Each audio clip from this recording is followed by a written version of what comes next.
Welcome to the O Podcast, also known as the Only Women Entrepreneurs Podcast. I'm Rosemary Cescolini, your host, a former high school English teacher turned successful entrepreneur, simply by pursuing a life in manufacturing at a family-owned and operated business called Royal Door Limited, which was established in 1975.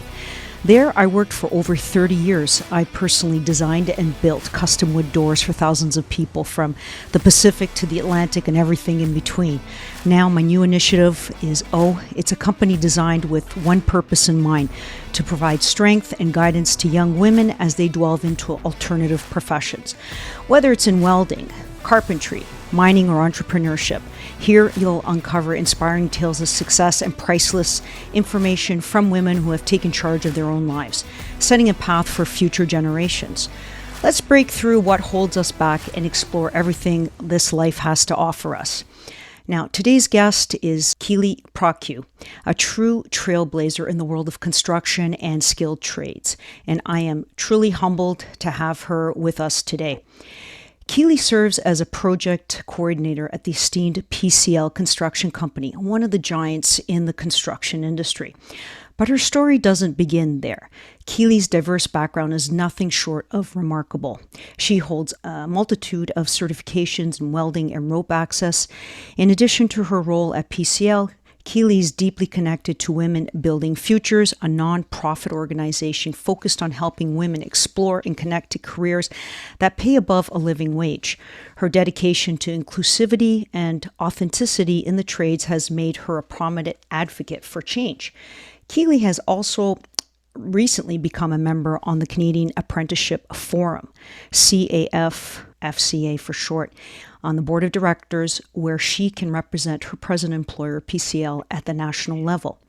She is also a recipient of the Queen Elizabeth II Platinum Jubilee Award and has been awarded as one of Canada's top 100 most powerful women for 2021 and 2022 in the skilled trades. Welcome, Keeley. It's an absolute pleasure to have you on the show. Thank you so much for doing this. I'm super excited to be here. Can't do it without my guests, and I'm more than happy to do this. So I'm really eager to dig into this interview because I have a lot of questions for you. You've had a very, very busy lifespan, and I want you to share those experiences with our O community. Let's kick off things by learning more about you and your life. So can you walk us through your past education and all your work experiences prior to becoming a member of the PCL community? So I was doing retail. My real journey only really started in 2011, and before that I had finished high school, but only just barely. I got pregnant right out of high school and had my second 3 years after that. So it was just bang bang, 24, two kids, working retail, trying to figure out life with no money and stuff. And sacrificing, like every parent does, sacrificing everything so your kids have what they need or want and stuff. And I just got tired of it and found Women Building Futures and pursued their Journey Women Start program and went into welding, and it just kind of went from there. And looking back, I never thought I would be where I'm at right now, having these conversations or being able to tell my story and being able to encourage other, not only women, but other underrepresented folks out there, that trades is viable.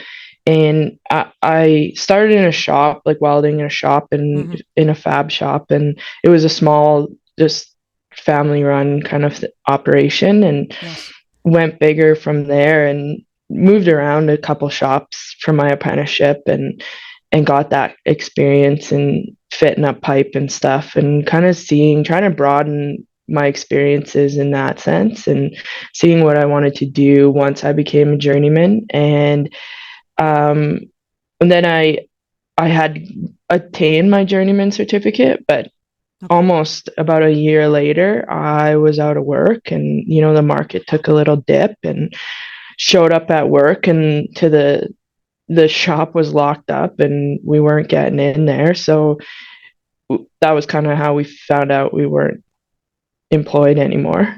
And a friend said, try rope access and see what you can do with that. So we went into rope access and never looked back, honestly. Like all of a sudden, my days were different, and I was going all over Canada working on ropes and doing stuff like that's like recreational almost. Like it was fun, and it was new, and it was learning more aspects of welding and more to my trade. Like it wasn't I hadn't reached the pinnacle of welding, and it was all new. Like there were so many doors opened up, and so I did rope access for a while, and I kind of welding went to the side, and I started focusing more on rope access. I liked the change and the thrill every day. It was something new, and it was something, you could just constantly was learning, and there was so much to learn and so much to do in rope access that it kind of took over my career,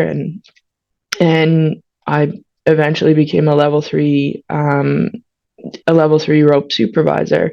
And there's only about 140 women in the world that do that within IRATA. And Yeah, I believe in North America, there's only 25 women. Yeah, right. It's a very small group. And I met one other one in Canada. She's a level 3 rope access technician. Like amazing story. Yeah, and there's so few of us like that are doing it, and my daughter actually does it. She's a level 2 rope tech, and her and I are the only mother and daughter in IRATA in the world. So like that's something it's incredible. How old's your daughter? She's 22 now. So she's also working in the trade. She's an piping inspector, and that's fantastic. You can't, like, life is so much different than I ever could have thought looking at it in 2011. Like I can't even look back at that person. I'm not that person. Hey, old community. I'd like to interrupt this episode with an important message from me personally. Do you like the content of O, and are you wondering where you can get more support and have your questions personally answered? Then you should attend the You Owe It to Yourself conference that I am hosting, running for 3 days, August 9 to the 11th in King City, Ontario. 5 workshops, 10 plus exceptional speakers, and only 64 spots. Don't miss out on your opportunity. Tickets are now on sale at onlywomenentrepreneurs.com. I can't wait to personally meet you. Now back to our scheduled program. You really touched on a lot of things. So you're going back to like a darker days in, say, 2011, right? And all of a sudden, you're soon to be a mother. And I'm a mother as well. I have 4 children. And I just, as soon as you said that, the incredible amount of responsibility that goes into a children, and what you just said is you always put your needs aside, and you always put your children's needs first to make sure that they have everything that they need, all the tools, all the love, stable home environment, so that they have the chance to do well in life. But that was incredible pressure on you because you were working retail. And anyone working in retail these days and are in a similar situation, they're finding it really hard to make ends meet.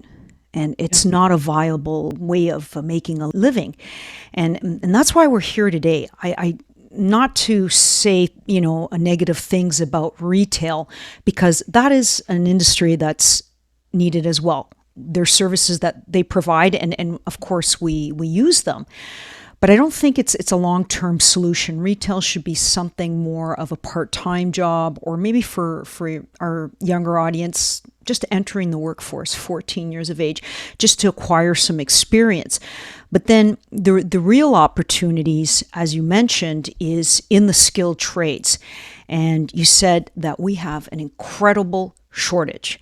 And I can relate to that because in 2019, prior to the pandemic, we were seeing our labor force aging, and we went through that that cycle of retirement. And before 2020 came around, we were actively looking for people to come into manufacturing so we could train them.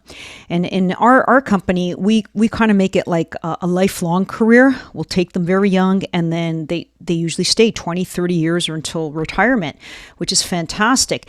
And yes, through my own eyes, I've seen young people, whether they're immigrants or people that have said, you know what, I don't like school. I want to work with my hands. I want to build things.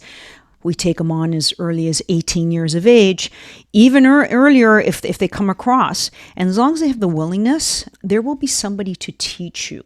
And I believe that's the same thing that happened to you. You found that retail, you weren't cutting it, and then you gave it a go at welding.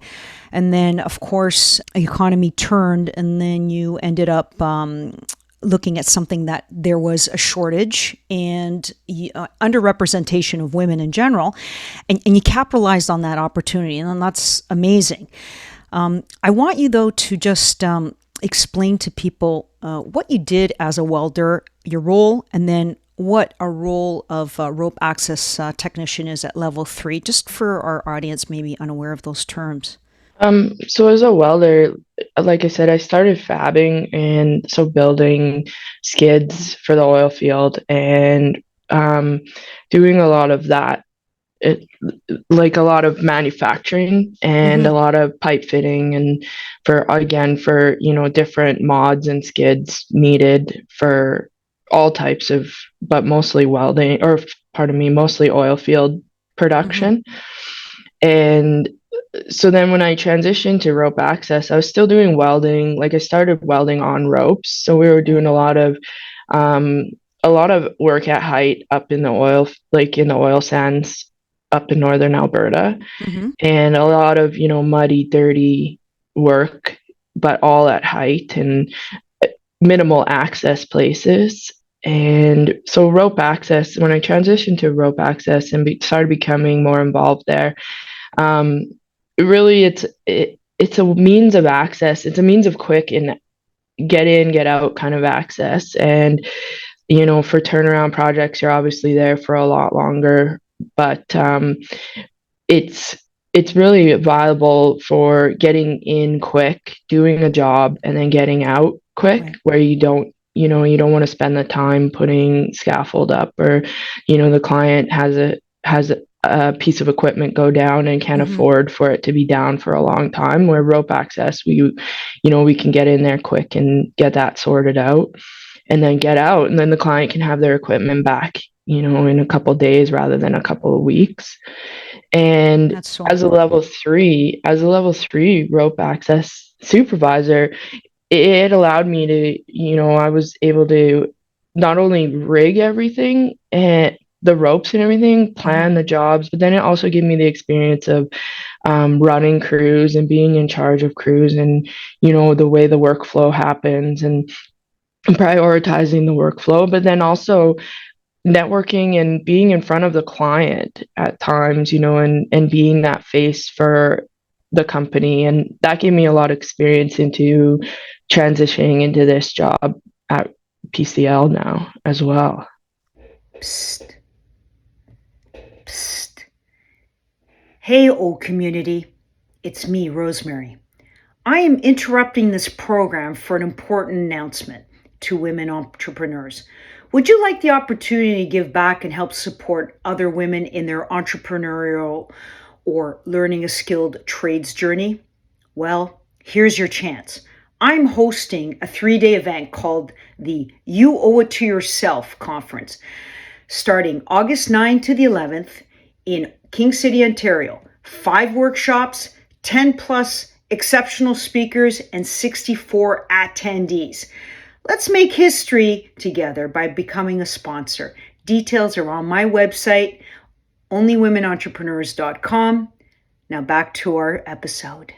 If I'm a young person listening to this episode right now, or even a woman that might be 10 years into my career and I'm not really liking it, what can I do to become maybe a welder or maybe a level 1 rope access technician, what courses would I have to take? Or is it something more of a job experience? Like, how would they go about in pursuing either career?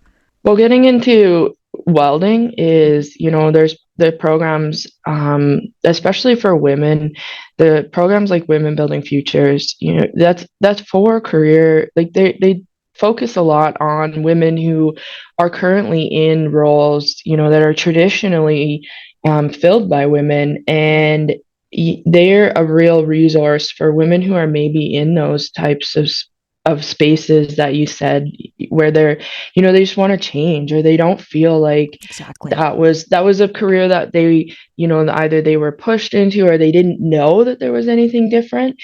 And then now later on in life, they want more. They want either maybe financial stability, or they want a fulfilling career change, or they just want to try something new. Mm-hmm. Programs like Women Building Futures really allow that change to happen, and still, create these spaces for women to know that the thoughts that they're thinking, or Mm-hmm. what they're experiencing, are shared by other people. And that's, I think, is important to creating those career changes and creating those confidences to move, and change spaces. And if you're already in the trades and you already have a trade certificate, either, like installation or welding or pipe Mm-hmm. fitting, and, electrical, going into rope access really broadens your portfolio. So it creates more hireability, more versatility in those trades, Right. because now not only you're not only offering the services of one person, you're offering the services of multiple people Mm-hmm. in one package. So it's a IRATA. You go and you can take a 1 week course, a Okay. minimum of 40 hours of training, and you have your certification. As long as you pass the assessment at the end of the week, you have your certification, and then you can apply for jobs, and the rest of the training, it is on the job. So you spend once you have your level 1, Mm-hmm. and that 1 week course, you spend a minimum of 1 year and a minimum of 1,000 hours until you Okay. can obtain your level 2. So it's IRATA is really easy to get into, and especially once you already have a trade certificate. Just adding this other certification really increases, not only financially, because there is a rope access bump for having Mm. this certification, but Okay. then there's also, like I said, the versatility of your portfolio. You're just so much more hireable, and You there's open so up many so many more more doors, options. right? Yes. So actually, I'm glad you brought up one point. There's a lot of people that don't like school. And, as Hmm. soon as they hear, oh, I got to do certifications, or I got to go, take courses and stuff like that, and they get cold feet. But you just mentioned that it's not as hard as it seems. As long as you go there and you put your own honest effort to it, you should be able to get those certifications in a short period of time, which is very encouraging. The other thing I wanted to touch upon was in terms of pay. What are we looking at for someone that's going into the welding industry or someone into rope access in comparison Um, to minimum wage? Like, I don't know what minimum wage is in Alberta, if you don't mind touching on those points. Um, I don't know what minimum wage is here either. I think it's like $15 an hour. But I mean, you go into welding, and your first year of apprenticeship, you're getting Hmm. 60% of the journeyman rate. So whatever the established journeyman rate is, or Okay. journey person rate is, Hmm.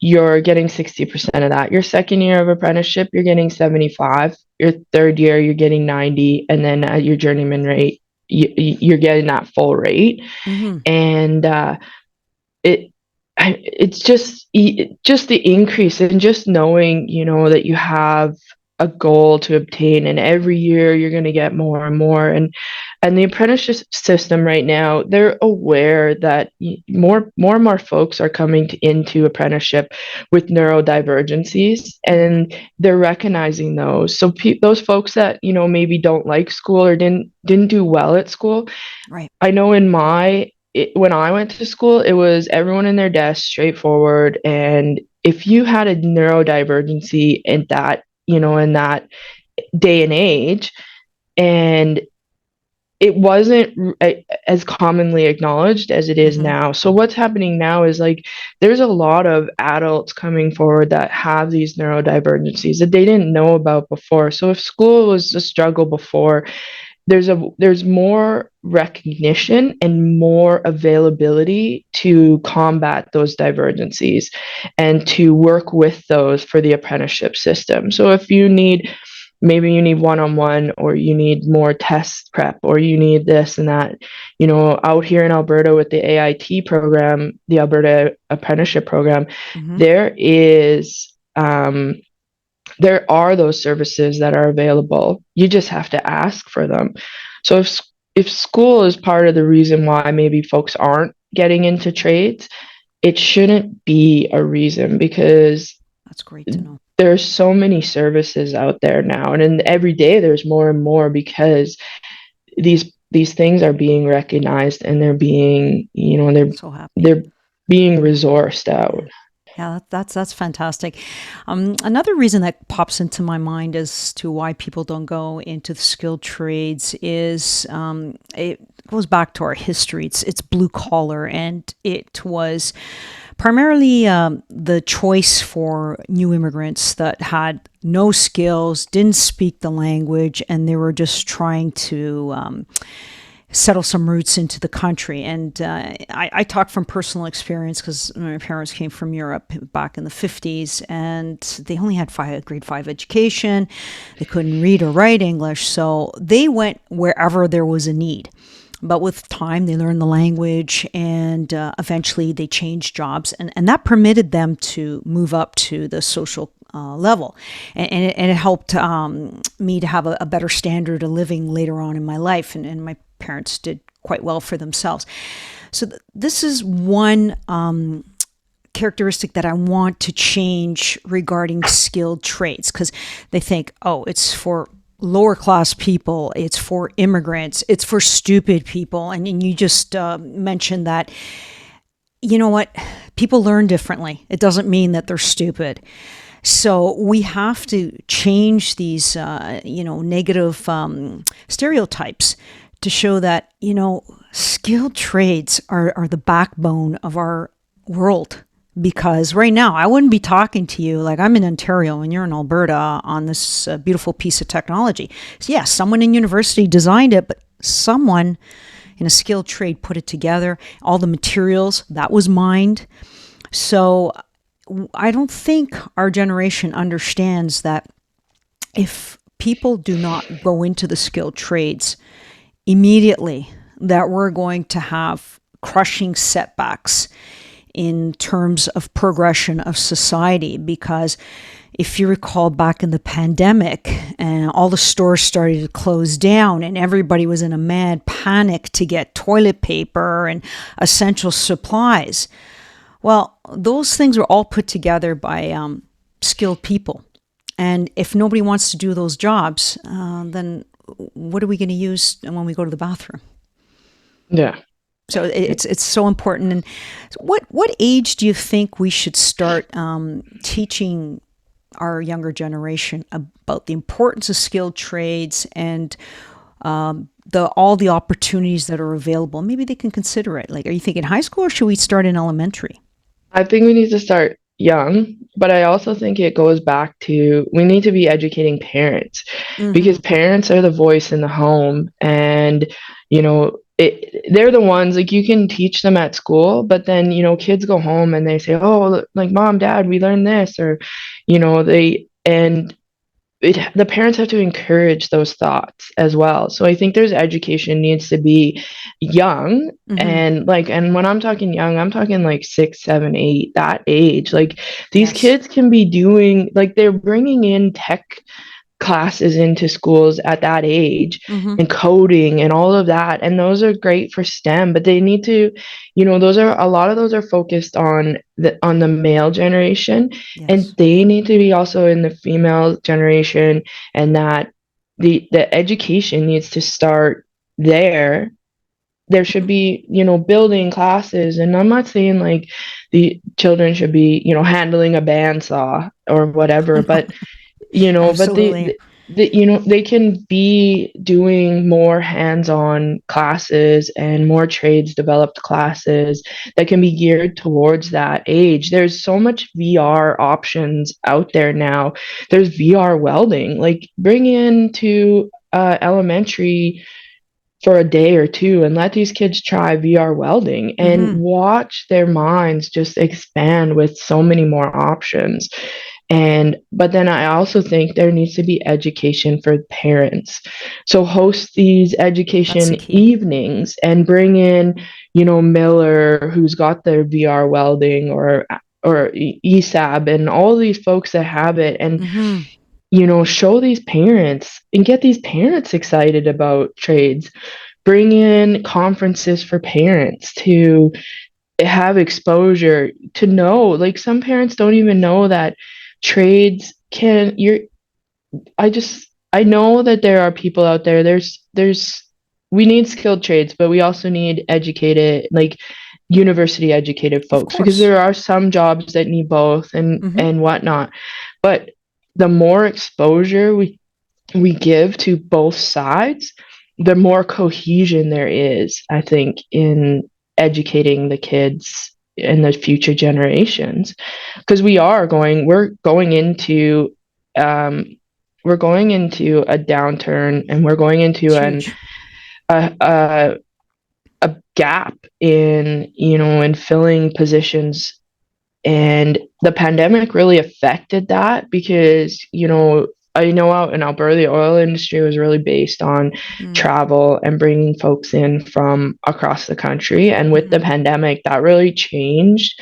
And it's really been reflected in the last couple of years since we've kind of come out of it. Right. People aren't traveling back out. People, they're not coming out to work. So there's really created a workforce gap in skilled trades. And to fill that gap, we need to be looking at underrepresented genders as well as the youth. And how do we not only attract, but how do we retain all of these people? Yeah. The new generation, it's a new generation. It's a generation of, it's these kids, they're not as hands-on, and there's a struggle to get them to be interested in working 12-hour days, that, a lot of the skilled trades require.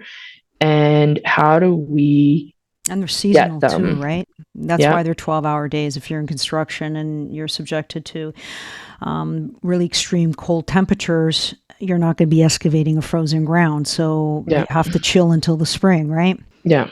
Yeah, no, those are very, very important points that you brought in. And also, I look at a project as all hands on deck, because you mentioned, yes, people in STEM careers are crucial. And then you got people in the skilled trades. And just looking at your present company now, PCL Construction, whom I completely admire. I have a third cousin that worked there years ago. He's retired.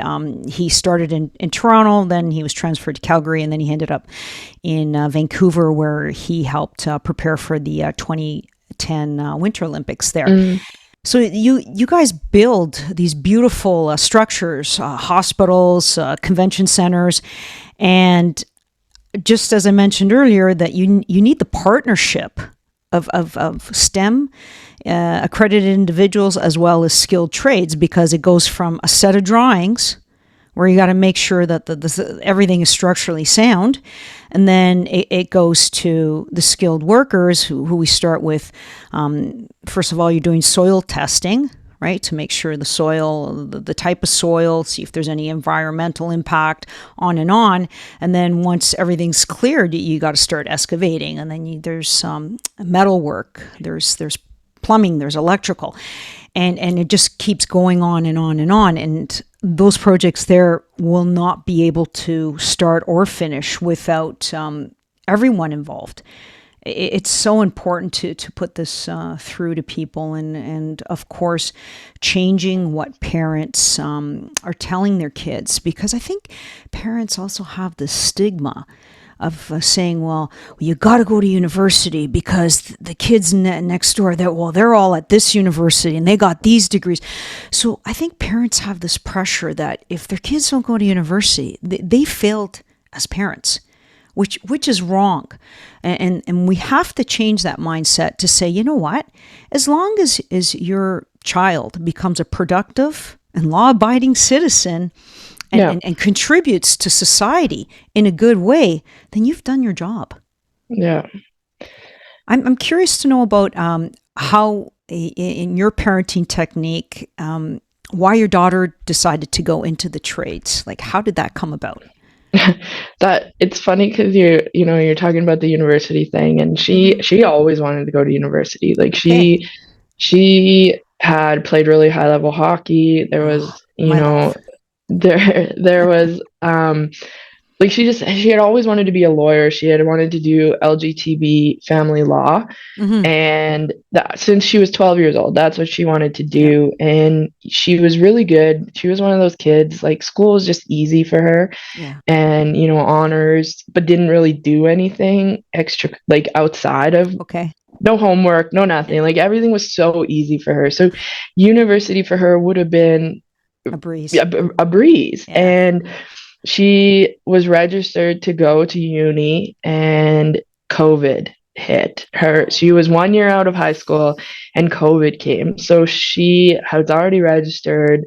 They had sent out her class schedule, and then they sent out an email saying it's online only. And she was like, well, I know I can't learn online. So she was aware of that, and good on her at 18 years old to know that. And so I helped her get her rope access ticket. And so this is what I mean, like rope access, she had no industrial skill going into it. Like she had nothing. She just wanted, I said, get your rope ticket, you're 18 years old, and then you can just try it. At first, originally it was to make money during the summer so she could pay for university.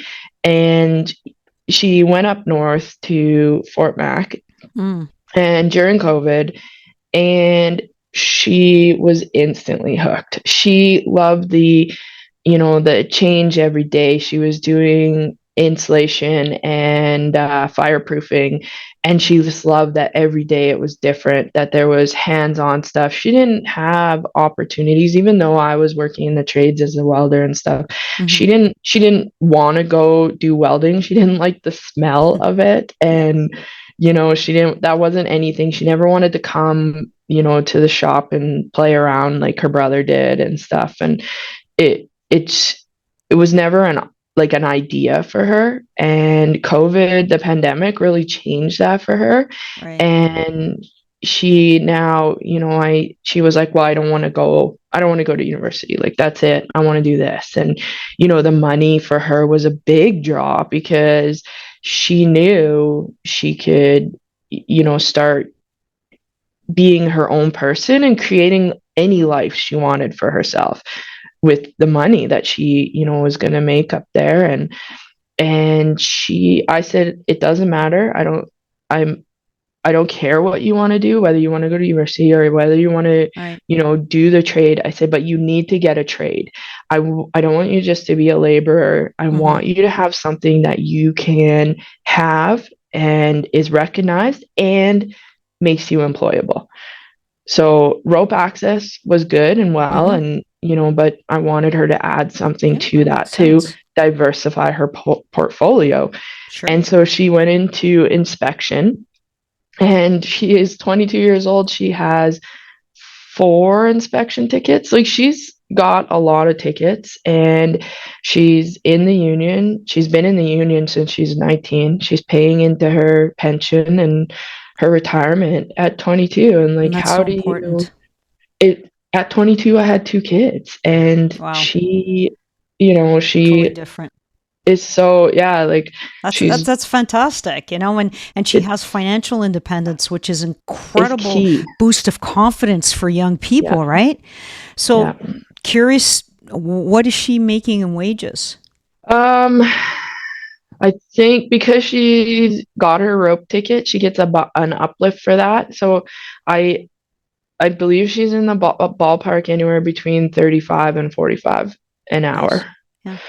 And then So, there's also the sky's the limit, the more the overtime certifications. and Yeah. and the You just tickets, keep going. every ticket she has is a bump. And because she's with the inspection union, Mm-hmm. when she wants to get a new ticket, when she passes, that's all compensated for her as well. And there's just so much opportunity for her that she's not going to be in debt for the next 20 years trying to So pay off encouraging. student loans. And to be a lawyer, she would have had hundreds of thousands of dollars in Mm-hmm. debt. Like, how do you it's How do you get back from digging such a deep hole and then coming yeah, back to the surface? I know. And that's why I'm finding today's youth just losing their passion and being I'm concerned that they just don't have that drive. They go, why bother trying? Because like you said, they're going to be in such a hole. They're not going to even bother. Yeah, yeah. thank you for sharing that. That's really great for our audience. Now, I want to go back to women building futures because we mentioned it briefly. So, can you shed the light of the role that, for short, WBF played in your career journey and how it provided you with the necessary tools and confidence? I can't speak enough good things about women building futures. Like, when I found them, I was pretty low, and I was making $11 an hour trying to raise two kids by myself, That's with tough. their other parent not contributing. And it was a struggle. There was too many times to count where it was either we pay bills or we eat food. And That's awful. it it was pretty tough. And when I found women building futures, I kind of stumbled upon it, and Right. I knew as soon as I found out about it was the first thing I ever wanted in my life that I was like adamant to pursue. And I didn't know what kind of change it was going to do, but I knew it was going to be something better than what I Mm-hmm. currently, was experiencing. And I, the journey with them has been remarkable, and it continues. Like, there's so many wraparound services that they provide that I'm out of the program. What is it? 12 years now. I've been out of the Mm-hmm. program, and I'm still not only attending events, but receiving wraparound services. One of my professional mentors is in that, is employed with WBF, and I speak to her 2-3 times a week, and I still have that relationship. and Mm. and those it's just a constant. If I need something, or I need a course, or I need any kind of services, or just any kind of support, they're there. Their services don't end when you graduate the program. There's so much for alumni as well that it's it was the best move I ever did for myself. And the amount of confidence when I received the medal, the Queen's Platinum Jubilee Medal, Mm-hmm. I was nominated by Women Building Futures. Mm. And That's so I nice. yeah, I don't think I'd be where I am without Right. them. And I constantly have my mentor kicking my ass all the time. If I'm ever down That's on good to myself, have. or yeah, you need that. And Yeah. and she Yeah. doesn't hold back punches, and basically she's like, you're being stubborn. And she's constantly I'm on the CAF board because a year ago she said, you're going to be on this board. And she doesn't let me. She didn't take no for an answer, and No, she she won't let you get doesn't. away with anything. I guess it sounds like it. She Well, that's what doesn't. mentors are supposed to do, right? Because Yeah. you were feeling that, I'm not able to do it, and you were probably at the Yeah. lowest point in your life. You needed that ray of sunshine and to give you hope that, yeah, there is a possibility for Keeley to have success. And you found it in this organization, which is Yeah. fantastic, because there are people probably listening to this episode right now, and then they might be at a low point in their life, and they don't have the support. They might not have family or friends that could probably turn their life around. But now that you mention this, perhaps they can reach out to WBF and find someone to mentor them and get them on their career path. That is incredible. Very passionate. I see it. I read it all over you how important it was in your life. I wouldn't the trickle down effect of it. Like my my daughter wouldn't be who she was now without seeing how I became successful. And then she was able to attain that. And my son is he's that generation, the unmotivated kids generation. And he's gonna find his way at some point, but Eventually. there's no rush for him. He's 18, 19 years old now, but Yeah. he'll find his way, but he knows he can be successful because he's seen me be successful. And he knows that no matter what, if it happens now or it happens, a year or two later, he will be successful because he's seen that through me. So like I just think like there's just so much like yes, Women Building Futures did the course but they helped guide me through and they still help guide me through. And then now my kids see that, or I have been able to coach a girl that I now play ball hockey with who looks up to me and knows that, when she's done playing hockey, and she's the same age as my daughter, she knows that she can see it, and now she knows she can be it at some point. So like there's just so much trickle down effect from it. All right, let's turn the discussion around and talk about key barriers that women face. And when not only do women face barriers in general, but the one specific is women going into traditionally male-dominated fields, which you mentioned, welding and also rope access technician, and of course, project coordinator at PCL. So how can women listening to this podcast right now and maybe experiencing some sort of barrier, how can they approach it and overcome these barriers? Do you have any suggestions for them? It's hard. Like, honestly, I get asked this question a lot. And I think people know there's barriers for women. They know there's barriers for, the trans folks and any gender. There's barriers. We do face a lot of barriers, and often we're the only ones out there, and that makes anything you face really difficult because there's no one to kind of turn to and be like, oh, chat it out kind of thing. And the biggest thing I can kind of say is like,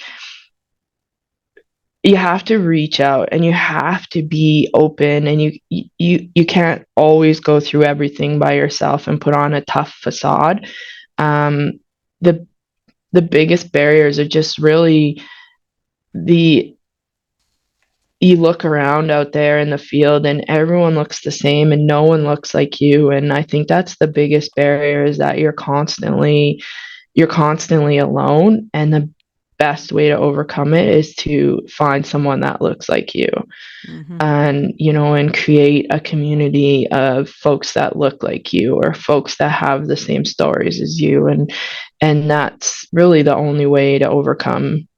And that's from 10 years of, struggling and not finding a community myself. And, and I was the one that tried to put on the tough facade. But I think now, as I'm getting through it and I'm realizing, and, I'm doing more of these speaking engagements, I think that's the biggest key thing, is speaking up and taking that, because I'm the biggest barrier to myself. Right. It's been me all the time. It's been, my past, my lack of self-confidence. And that's the biggest barrier, of course, for me personally. And speaking up is the biggest barrier. So those, it's not even really being out there in the trades and, going through these stigmas and going through dealing with, the old white dudes that, talk through you or about you or above you. And they're not the biggest barriers. Personally, I am my own biggest barrier. And that's the hardest part to get to It get is. through. And that is such a key element, because I think our society now, and especially with the younger generation, they tend to blame other people, and they say, I'm in this situation in life because so and so, or because circumstances in the world. Yes and no, to some extent. But it's like what you said. If you yourself don't believe in your abilities, you lack that confidence, you kind of hang your head down and you say, well, why am I going to bother? I'm not going to achieve anything anyway. So, one important principle that I think we need to address as well is your mindset and your beliefs in yourself. And that's one thing that I overcame in the 30 years that I worked in manufacturing, because I didn't start in the office. I didn't get special treatment because my father-in-law owned the company. I really wanted to contribute, and I go, the best way I can contribute is to go on the shop floor with the guys and humble myself. Yes, I have multiple university degrees. Who cares? I want to be like everybody else. I'll show up with my safety boots, my jeans, and my shirt with my other safety equipment. And I want to learn. I want to learn from everybody. And by humbling yourself and making that connection with others and asking for help, enabled me to grow and build the confidence that I required. And going through these experiences, I don't see this being taught in the schools, and unfortunately not in families either, because parents are struggling with so many things these days as well. There's job pressures and societal pressures in every way. So I think a key component for helping the youth and even young women that are at a career not believing in themselves is perhaps counseling towards this mindset and changing your beliefs about yourself. And this is one thing that I am offering as not only a business coach, helping people with careers, but also focusing on the inner person. Because until you receive that help from WBF, Keeley didn't believe in Keeley. Even after, it's an ongoing struggle. It took a while.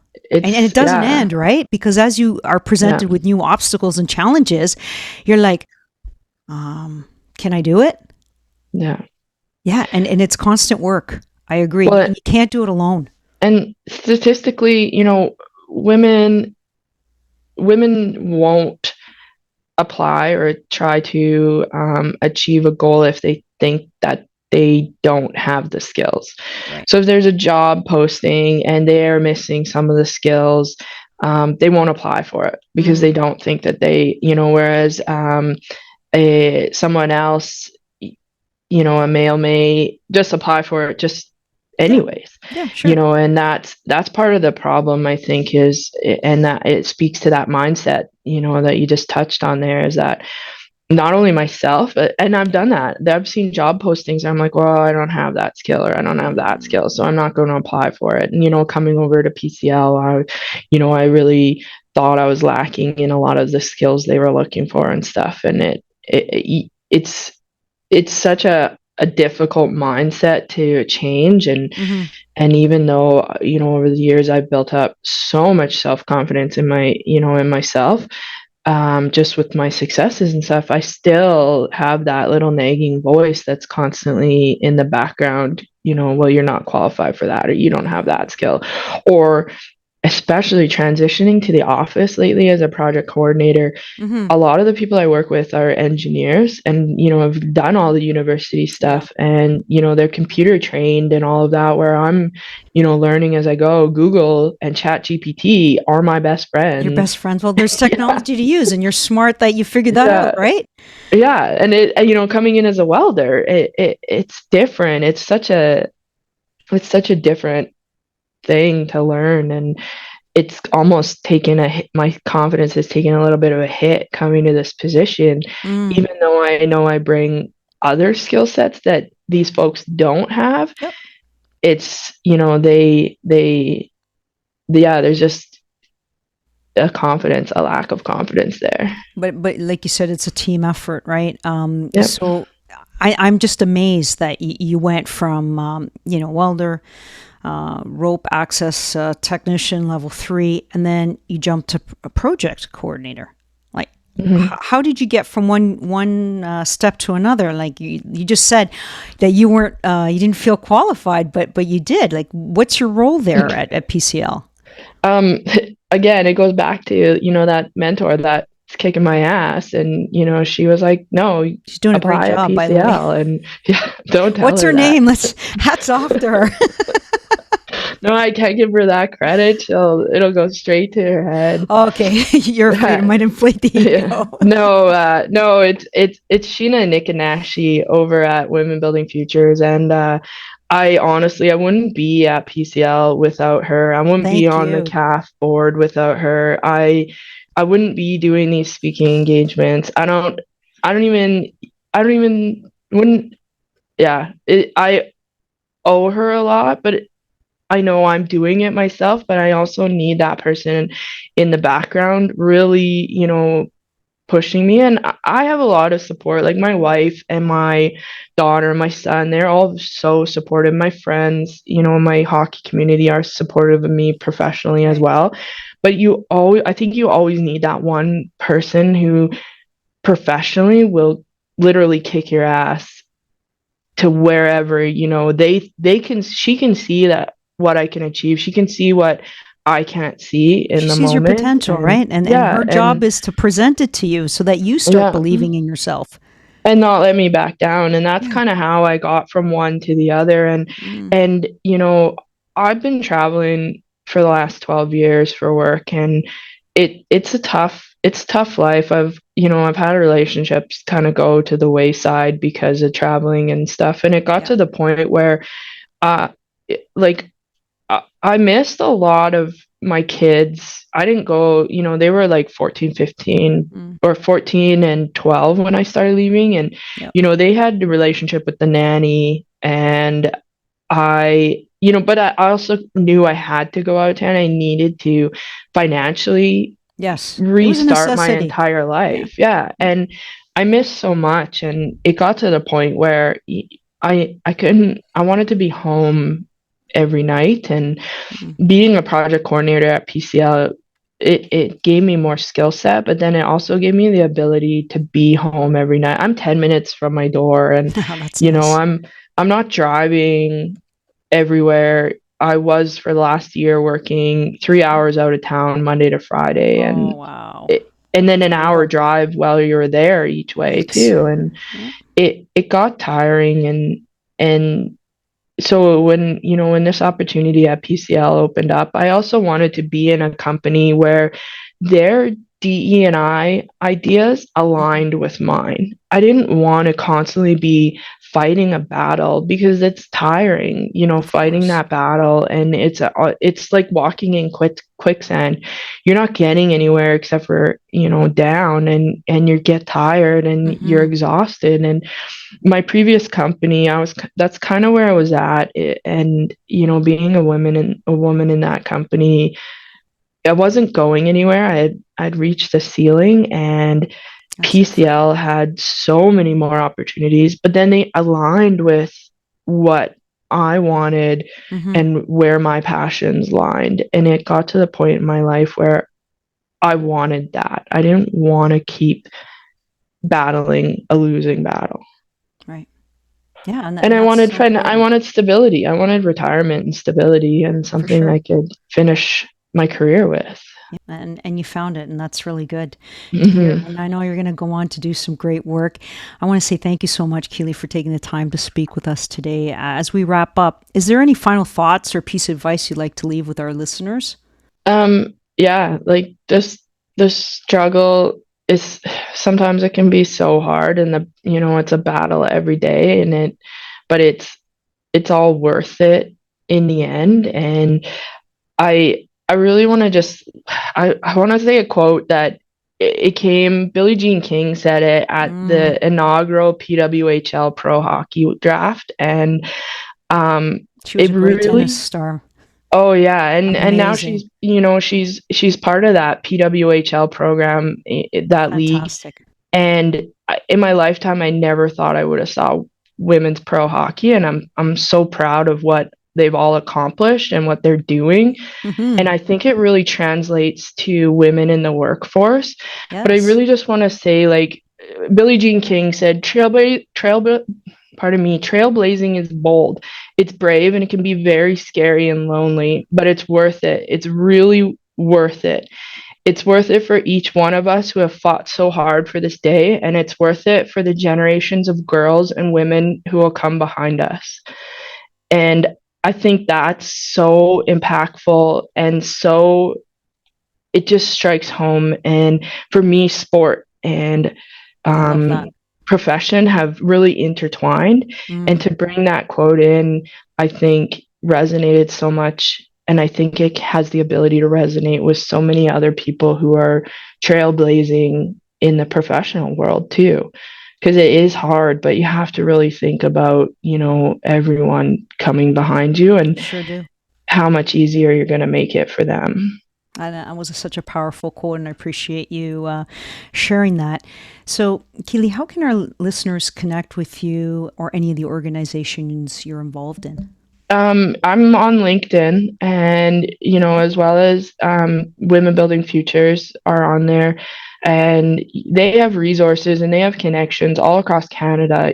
So if you're watching this program and you're in Ontario, or you're out east or out west, That's good to they know. have the ability to connect you with programs in your area. They're also expanding, into Saskatchewan as well, and in the remote Mm-hmm. communities. They work with a lot of Indigenous communities. So if you reach out to them on LinkedIn, there's so many people who can put you in touch with, with um, different programs in your Mm-hmm. area.